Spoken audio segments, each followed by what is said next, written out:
Well, in the humanitarian terms, the search and rescue emergency phase is essentially over, and the relief phase has started of general feeding, water, and shelter, and these are huge problems. At the same time, though, we feel it's very urgent to start addressing problems in the agricultural sector because of the timing involved with the cropping season.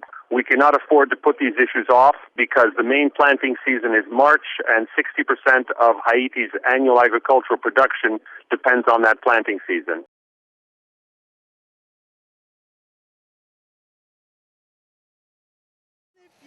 Before the earthquake struck on January the 12th, 2010, farmers in Haiti had good reason to be optimistic. A $10.2 million scheme, implemented by FAO and the Government of Haiti and financed by IFAD, had been boosting food production and increasing farmers' incomes across the country. In 2008, soaring food prices and a deadly succession of storms had left Haitian farmers in dire need of assistance. The 18-month scheme was created in response to a request from the Government of Haiti to help it kickstart food production.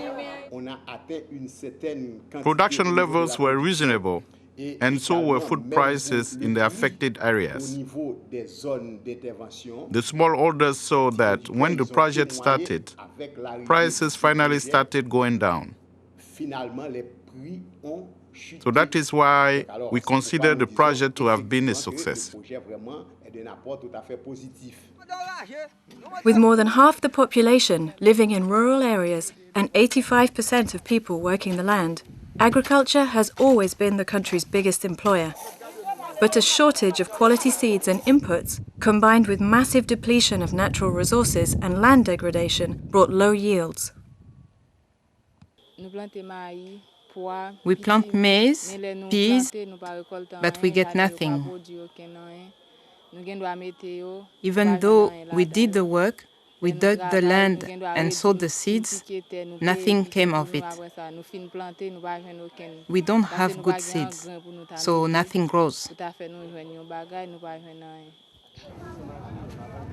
FAO-IFAD distributions of good quality seeds and tools meant that almost 250,000 smallholder and landless farmers were ready for the planting seasons. Training sessions with agriculture experts provided a forum for discussion and helped farmers make the most of their new inputs. Sweet potato, cassava and banana plants were also provided to ensure a diversified diet for farmers and their families. And seed multiplication programs for maize and sorghum were established throughout the country. During its 18-month implementation, the FAO-IFAD project yielded the desired results. There are benefits for me and benefits for the whole country. It's a good thing, and it brings hope for everybody. We are joining forces so that we can move forward. Working together, we can get organized, work slowly but surely, and make progress.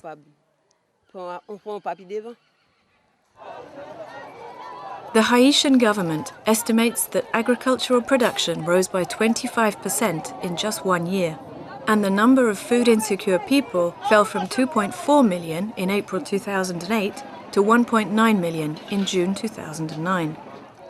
And the project has paid for itself many times over. Further evidence that for every dollar invested in agriculture, tens of dollars worth of food can be produced. We estimate that the winter bean harvest has a commercial value of about 50% of the budget provided by IFAD for this FAO project with the Government of Haiti.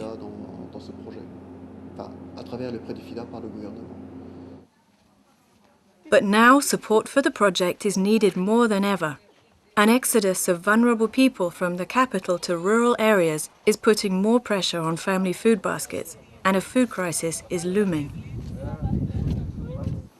FAO, with its technical know-how and years of experience, is working with the Government of Haiti and its UN and NGO partners.